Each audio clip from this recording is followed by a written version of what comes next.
আসসালামু আলাইকুম এভরিওয়ান, আশা করি তোমরা সবাই অনেক অনেক ভালো আছো এবং সুস্থ আছো।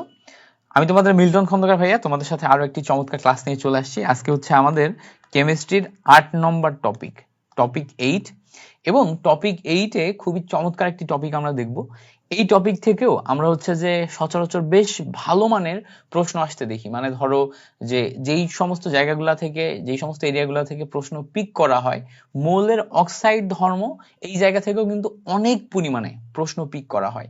সো মৌলের অক্সাইড ধর্মের ভিতর বিভিন্ন টাইপের অক্সাইড আছে, সেই অক্সাইডগুলো থেকে প্রশ্ন পিক করা হয়। সো তুমি যদি মৌলের সমস্ত অক্সাইড ধর্মগুলা পড়তে চাও, উদ্ভাসের কনসেপ্ট বুক, প্রিপারেশন বুক, কিংবা হচ্ছে তুমি আমাদের মেইন বই হাজারীন অক্সাইডের বই থেকেও যদি তুমি পড়ো, সে তার ভিতরে দেখবা যে অনেক অনেক অক্সাইড ধর্ম রিলেটেড তোমার জায়গা আছে, প্রশ্ন আছে, এবং এর ভিতরে অনেক কিছু আছে যেগুলো তোমার মুখস্থ করতে হবে। সো তুমি সব কিছু মুখস্থ করতে গেলে দেখবা যে কোনো কিছু ঠিক করে মনে থাকতেছে না। সো আমরা আজকের ক্লাসটাতে, যেহেতু আমরা টপ 100 টপিক দেখতেছি এবং আমরা টোটালি হচ্ছে যে প্রশ্ন বেসড টপিকগুলো অ্যানালাইসিস করে করে পড়ি, আমরা আজকের ক্লাসটাতে মেইনলি ওই জায়গাগুলোতেই ফোকাস করব যেগুলো অক্সাইড ধর্ম থেকে কোশ্চেন হয়, বা অক্সাইড ধর্ম থেকে যেই প্রশ্নগুলো সবচেয়ে বেশি আসে ওই জায়গাগুলোকে ফোকাস করে আমরা টোটাল ক্লাসটা করব। এবং আমরা একটা নোট বানাবো, ঠিক ওই জায়গাগুলো থেকেই নোট বানাবো যেই জায়গাগুলো আমাদের প্রশ্নে আসে। সো প্রথমে আসি আমরা মৌলের অক্সাইড ধর্ম, এইটা নিয়ে যদি আমরা খেয়াল করি। সো কি কি টাইপের অক্সাইড থাকতে পারে? বিভিন্ন টাইপের অক্সাইড থাকতে পারে। অম্লীয় অক্সাইড থাকতে পারে, ক্ষারীয় অক্সাইড থাকতে পারে, নিরপেক্ষ থাকতে পারে, উভয়ধর্মী থাকতে পারে, পার অক্সাইড থাকতে পারে, সুপার অক্সাইড থাকতে পারে, পলি অক্সাইড থাকতে পারে, যুগ্ম অক্সাইড বা মিশ্র অক্সাইড থাকতে পারে, বিভিন্ন টাইপের অক্সাইড থাকতে পারে। সো এত কিছুর ভিতরে আমরা যেগুলো দরকার ওগুলাই শিখবো। সো প্রথমেই আমরা যদি একটু হেডলাইন দিই, অম্লীয় অক্সাইড। সো অক্সাইড ধর্মের ভিতরে আমরা হেডলাইন দিলাম অম্লীয় অক্সাইড, অর্থাৎ অম্লীয় অক্সাইড যারা, তাদেরকে আমাদের চিহ্নিত করতে হবে। সো অম্লীয় অক্সাইড আসলে কারা? যে সমস্ত অক্সাইড পানির সাথে বিক্রিয়া করে অম্ল ধর্ম দেখায় তাদেরকে আমরা অম্লীয় অক্সাইড বলি। যে সমস্ত অক্সাইড তোমার পানির সাথে বিক্রিয়া করে অম্ল ধর্ম দেখায় তাদেরকে আমরা অম্লীয় অক্সাইড বলি। তো অক্সাইড তাহলে কারা? তাহলে ব্যাপার হচ্ছে এরকম, অম্লীয় অক্সাইডের বেসিক ধর্ম এরকম হবে যে অক্সাইড যৌগ প্লাস পানি, অক্সাইড যৌগ প্লাস পানি বিক্রিয়া করে তোমার এখানে তৈরি করবে কি? অম্ল। সো অক্সাইড যৌগ প্লাস পানি বিক্রিয়া করে যদি অম্ল তৈরি করে, তখন সেই অক্সাইডকে আমরা বলতে পারবো হচ্ছে অম্লীয় অক্সাইড। সো এরকম অক্সাইড কারা কারা আছে যদি আমরা একটু আইডেন্টিফাই করার চেষ্টা করি। যেমন দেখো, কার্বন ডাই অক্সাইড একটা অম্লীয় অক্সাইড, এর সাথে পানি যোগ করলে কার্বনিক অ্যাসিড পাওয়া যায়, যেটা কিন্তু অম্ল। তারপরে দেখো, সালফার ডাই অক্সাইড একটা অম্লীয় অক্সাইড, এর সাথে পানি যোগ করলে সালফিউরিক অ্যাসিড পাওয়া যায়, যেটা একটা অম্ল। তার মানে তারপরে নাইট্রোজেন অক্সাইড, এর সাথে পানি যোগ করলে তুমি আবার নাইট্রিক অ্যাসিড পাবা, যেটা আরেকটা অম্ল। ঠিক আছে? সো এছাড়া তুমি দেখো নাইট্রোজেন ডাইনাইট্রোজেন পেন্টা অক্সাইড, এটার ক্ষেত্রেও তুমি পাবা এরকম P2O5। সো সবগুলা থেকেই তুমি কিন্তু এক একটা অম্লীয় অক্সাইড পাচ্ছ। এখন তুমি চিনবা কিভাবে যেগুলো সব অম্লীয় অক্সাইড? দেখো, কার্বন ডাই অক্সাইড থেকে তুমি চিন্তা করবা carbonic acid, H2CO3 carbonic acid. তো কার্বন ডাই অক্সাইড থেকে যেহেতু কার্বনিক অ্যাসিড পাওয়া যায়, তার মানে এটা কিন্তু অম্লীয়। সালফার ডাই অক্সাইড থেকে সালফিউরিক অ্যাসিড যেহেতু পাওয়া যায়, এইটা অম্লীয়, বোঝা যাচ্ছে। নাইট্রোজেন ডাই অক্সাইড থেকে নাইট্রিক অ্যাসিড যেহেতু পাওয়া যায়, এটাও তোমার অম্লীয়। N2O5 থেকেও তুমি এরকম নাইট্রিক অ্যাসিডে যাইতে পারবা। সো এইটাও তোমার হচ্ছে অম্লীয় অক্সাইড। P2O5 থেকেও তুমি কি পাবা? ফসফরিক অ্যাসিড H3PO4 ফসফরিক অ্যাসিডে যাইতে পারবা। সো এগুলা সব এক একটা অম্লীয় অক্সাইড, তুমি এইভাবে মনে রাখবা। সো অম্লীয় অক্সাইড যে কটা আছে তার ভিতরে এই কয়টাই আমাদের মেইনলি সবচেয়ে বেশি প্রশ্নে আসে। সো এই কয়টা মনে রাখলে আমাদের হচ্ছে। কয়টা আছে দেখো, carbon die oxide, sulphur die oxide, আচ্ছা আরেকটা আমরা বাদ পড়ে গেছে, সালফার ডাই অক্সাইডের পাশাপাশি সালফার ট্রাইঅক্সাইড একটা আছে, সালফার ট্রাইঅক্সাইড। সো সালফার ট্রাইঅক্সাইডও হচ্ছে অম্লীয় অক্সাইড। সালফার ডাইঅক্সাইডের পাশাপাশি সালফার ট্রাইঅক্সাইড এটাও আমরা নিতে পারবো অ্যাজ এ অম্লীয় অক্সাইড। সো আমরা অম্লীয় অক্সাইডগুলোর ভিতরে এই কয়েকটা অক্সাইড সম্পর্কে পড়বো। এগুলা কিন্তু এমসিকিউতে আসে, বলবে নিচের কোনটি অম্লীয় অক্সাইড, তখন এর ভিতর থেকে একটা হয়তো থাকবে অপশনে, সেটা আমাদের বাছাই করতে হবে। ঠিক আছে? আচ্ছা, এবার দেখো আমাদের সেকেন্ড যেই টপিকটা আমাদের পড়া লাগবে সেটা হচ্ছে ক্ষারীয় অক্সাইড বা ক্ষারকীয় অক্সাইড। সো আমরা এখানে হেডলাইন দিলাম ক্ষারীয় অক্সাইড। তো তার মানে আগের মতোই, যে সমস্ত অক্সাইডের সাথে পানি যোগ করলে ক্ষার তৈরি হয় তাকে আমরা ক্ষারীয় অক্সাইড বলতে পারি।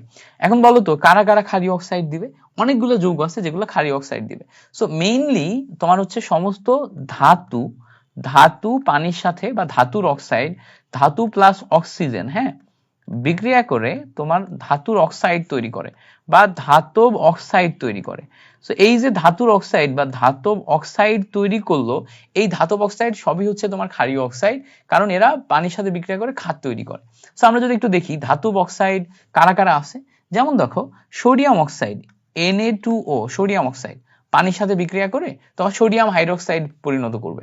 তারপরে দেখো পটাশিয়াম, তারপরে হচ্ছে হ্যাঁ পটাশিয়াম অক্সাইড পানির সাথে বিক্রিয়া করে তোমার এখানেও তৈরি করবে, তোমার পটাশিয়াম হাইড্রোক্সাইড তৈরি করবে। তারপর হচ্ছে কপার অক্সাইড আছে, সো এও কিন্তু তোমার শেষ পর্যন্ত পানির সাথে বিক্রিয়া করে কপার হাইড্রোক্সাইড তৈরি করবে।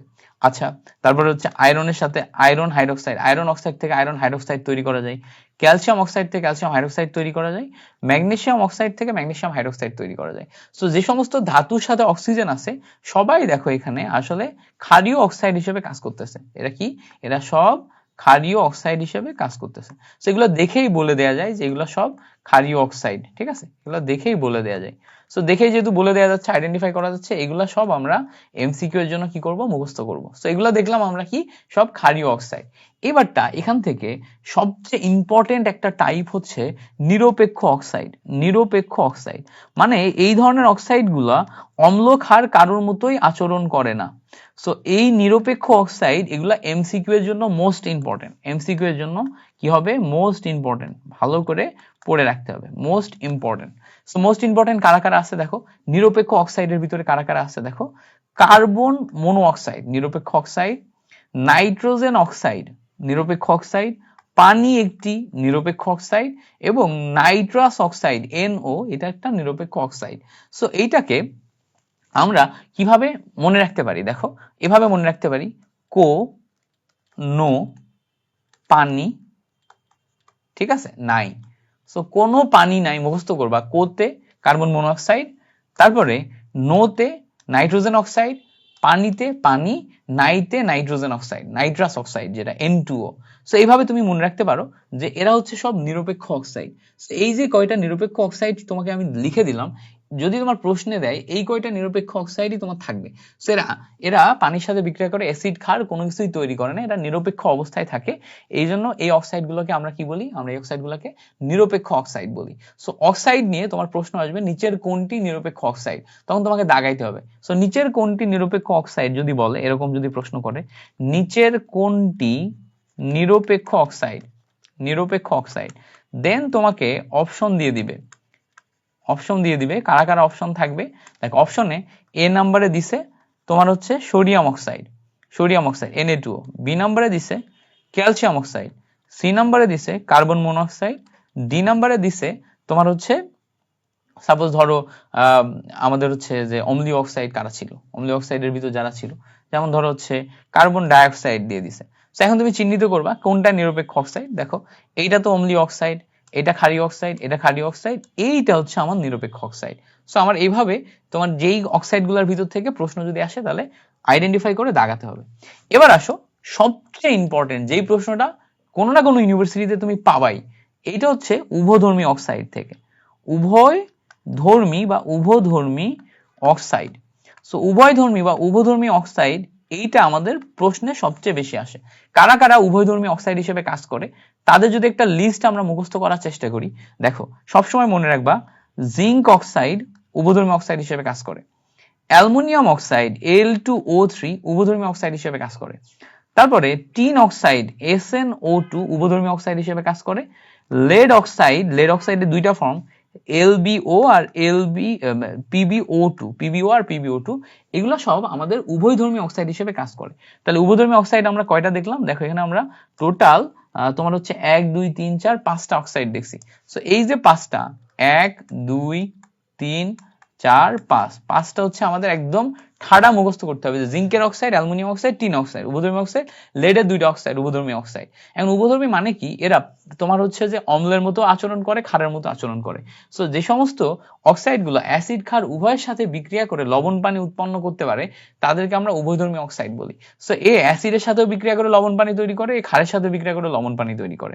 সো এগুলোকে আমরা বলতেছি হচ্ছে উভয়ধর্মী অক্সাইড, উভয়ধর্মী অক্সাইড। সো উভয়ধর্মী অক্সাইডের আরো অনেকগুলো অক্সাইড আছে যেগুলোকে আমরা উভয়ধর্মী বলতে পারি। যেমন ধরো হচ্ছে যে একটা পুরো লিস্ট আছে, যেই লিস্টের যারা যারা আছে এরা সবাই এদের এদের যে কোনো অক্সাইড আমরা উভয়ধর্মী হিসেবে পাই।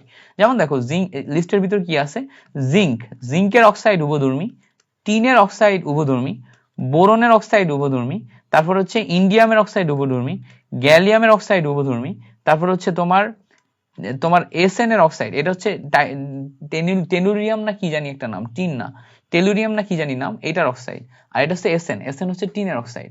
তারপর হচ্ছে বেরিলিয়ামের অক্সাইড, লেডের অক্সাইড, তারপর হচ্ছে আমাদের অ্যালুমিনিয়ামের অক্সাইড। সো এই যে যৌগগুলো আছে এইগুলার প্রত্যেকটার অক্সাইড হচ্ছে উভয়ধর্মী হিসেবে কাজ করে। বাট এত কিছু তোমার যদি মনে রাখতে কষ্ট হয়, জাস্ট এই পাঁচটা মনে রাখবা, এই পাঁচটার ভিতর থেকে আসবে। এবং এটা হচ্ছে very very important, most important না, এটা হচ্ছে ভেরি ভেরি ইম্পর্টেন্ট। সবচেয়ে বেশি কোশ্চেন এই জায়গা থেকেই তুমি পাবা, ঠিক আছে?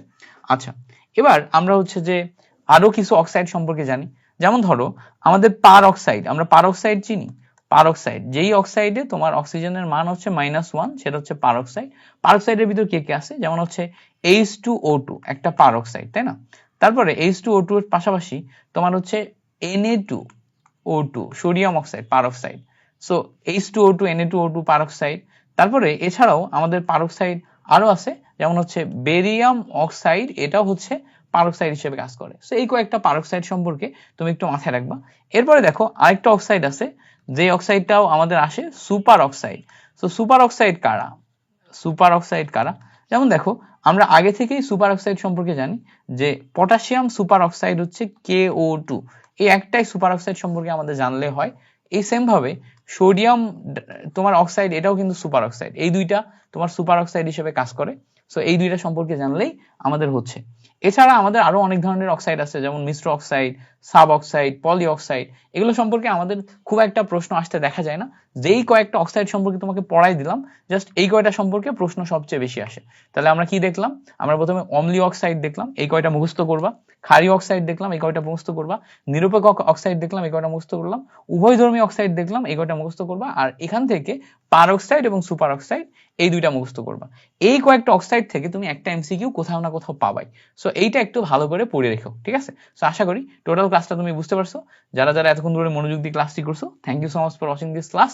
তোমাদের সাথে অবশ্যই পরের ক্লাসে দেখা হবে।